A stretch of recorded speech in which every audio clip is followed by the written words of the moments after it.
Low-key, Rapunzel has always been my favorite Bretonnian lord, at least since she was released. Just, yeah, great support character with decent melee prowess as well. Mainly that big old AoE passive melee attack defense buff with the, what is it here? There it is. That's the one, Fleur de Lis banner. Plus 8 melee attack, plus 10 melee defense.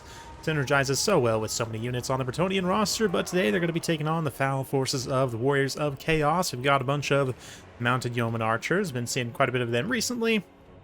Trade great against Marauder horsemen, especially those without shields, like these throwing axes of corn here. Going to be a very cost-effective target for them to shoot at. We got some peasant mobs to back them up, some pole arms as well. Looks like, yeah, Henri hard landed on the ground here to escape the clutches of the Demon Prince of Slaanesh. Got some rotting riders here, running around rot knights. Some poison horsemen, more marauder horsemen over there. Some knights of corn in the center. So quite a bit of mobility from this warrior's build. Got some Grail knights here in the back. Companions of Quenelle as well. Let's get things rolling. Lore of Heavens, very interesting choice. Very bold too, with these two single entities to perhaps heal, but instead looking for some Curse the Midnight Wind there. Debuff those rotting riders.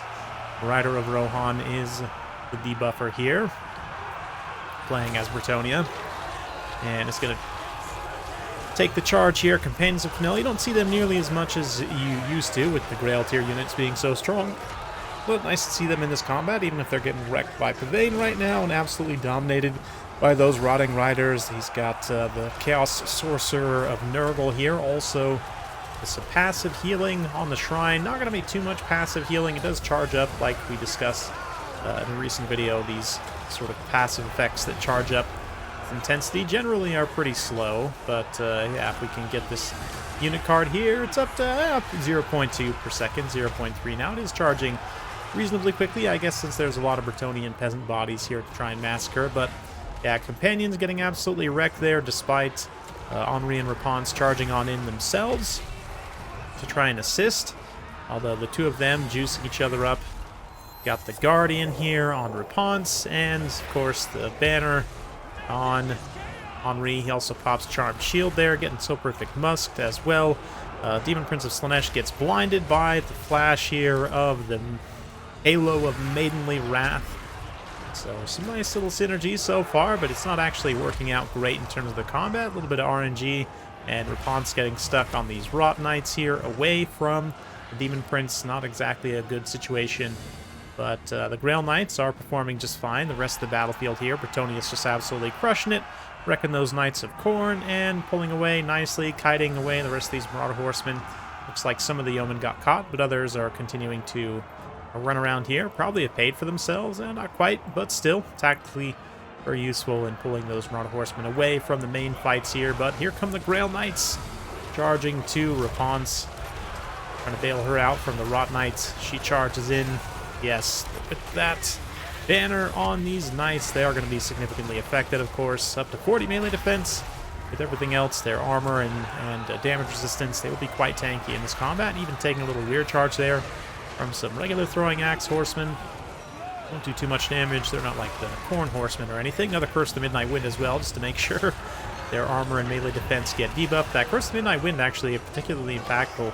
Something like Rotting Riders, which only has 80 armor, which isn't good, don't get me wrong, but lowering it by 30 is quite significant for these non-AP units, although there are plenty of AP units here with Bended Arms, Pole Arms, also getting juiced up on that banner as well. The Peasant's Duty, of course, from the Relic here, giving everybody immune to psychology and a little bit of extra leadership. I guess the Peasant's Duty is really only for the peasant tier units, but yeah, everybody gets that immune to psychology and leadership, right? And it proves to be too much of a blob for Forces of Chaos to handle, perhaps. So balance power is pretty even right now. Rot Knights are facing a lot, and the Chaos Sorcerer of Nurgle is kind of teetering, although he is outputting quite a bit of passive healing right now. And the longer the Demon Prince of Slaanesh kind of fights on top of that, the more value he's going to get from it. But right now, it's pretty questionable just charging these random peasant mobs out here. They aren't really doing anything. Definitely need to stay close, I would think, and try and just make sure that this guy can stay alive as much as possible. And again, get that sweet passive healing. Very quickly he's going to come back to help there. But the lack of infantry for Warriors of Chaos definitely coming back haunt them at this point. They don't actually have anything that can trade very well with these men-at-arms polearms, especially juiced up. Like, what, 50 defense I saw briefly there, up to 34 attack as well. Just absolutely massive. I mean, there's all sorts of passive stuff kind of affecting them. We could do a whole dissertation just on the passive effects happening with these halberds right now, but the net result is that they're fighting decently well still, especially due to the passive buffs there, kind of counteracting passive debuffs. Just do their regular anti-large armor-piercing thing very cost-effectively. I think a lot of people don't appreciate sometimes how cost-effective the Bretonnian halberds can actually be, given how cheap they are, how much damage they can output against the right targets. Just acting as good support. I mean, they're not world beaters on their own by any means, but definitely can get some good value supporting here. I mean, yeah, 1360 on damage value right there. Some inflated values from the passive healing of the Nurgle Shrine, but still, you gotta do the damage anyway, right? So the knights here pursuing Henri, choosing to just stay on the ground on his hippogriff the whole time, not really wanting to challenge up in the air, which is smart. Really doesn't have the stats to take on the Demon Prince. Just all around a better combatant, even with the anti-large bonus factored in. Yeah, only 20 bonus versus large. It's not going to make up the difference in stats between the two, so makes sense for Henri to just stay by Rapunzel's side. They can fight 2v1 and kind of just dare the Demon Prince to get down on the ground with all their support infantry and knights and everything else.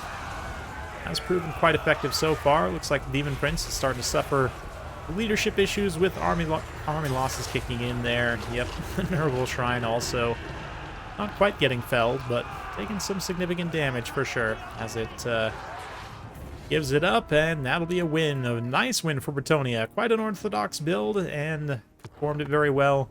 Yeah, nice to see the Companions of Quenelle, even if they were a little bit of a target of some value from Gotrek here. Very good tournament player. Nice to see his kind of unusual builds on both sides, to be honest. Yeah, Rapunzel and Henri, both together. I mean, Rapunzel by herself gets some pretty good value, but then also the support value, like we saw there, 3x value on one unit of halberds. The rest of the halberds also pretty much all pay for themselves, which is great to see. The yeomen tactically very nice to kind of lead the horsemen astray and get some good value skirmishing them as well. And then, yeah, peasants with like 200 value is super cost effective there. That's literally 2x their value, so nice to see. Yeah, the Damsel of Heavens. Yes, the Hamsel of Devons. Devon, wherever you are out there, this is for you. Hamsel of Devons did great job debuffing here and also providing some great support value. And just all around, I really like this build from Rider of Rohan. Absolute classic. And yeah, from Gotrek's side as well, quite an unorthodox but good build at the same time. Rot Knights here with the Nurgle Shrines, cool combination, and proved to be very effective as well, especially with the Demon Prince of Slaanesh supporting. It's a lot of spend, a very elite kind of force between those three units, but they definitely managed to rake in quite a bit of value. The Khorne Knights, unfortunately, kind of let down a little bit there, and also some of the Marauder Horsemen just kind of running out to the hills, kind of getting distracted on inconsequential targets. Ended up kind of being their downfall a little bit, but it's definitely an interesting game for sure. Hard to say. Maybe a little bit of AoE damage rather than just pure passive healing would have been good. I don't know. I actually didn't catch. I don't think he was casting Pestilent Breath there, or if he even had it. But anyway, yeah, that's it for today. Or Stream of Corruption. Yeah, I always make that mistake. Anyway, that's it for today. Hopefully you enjoyed. If you like this sort of content, be sure to like and subscribe. Hit that bell notification. Every time I upload a new video, you'll be notified. Thanks again. We'll see you next time.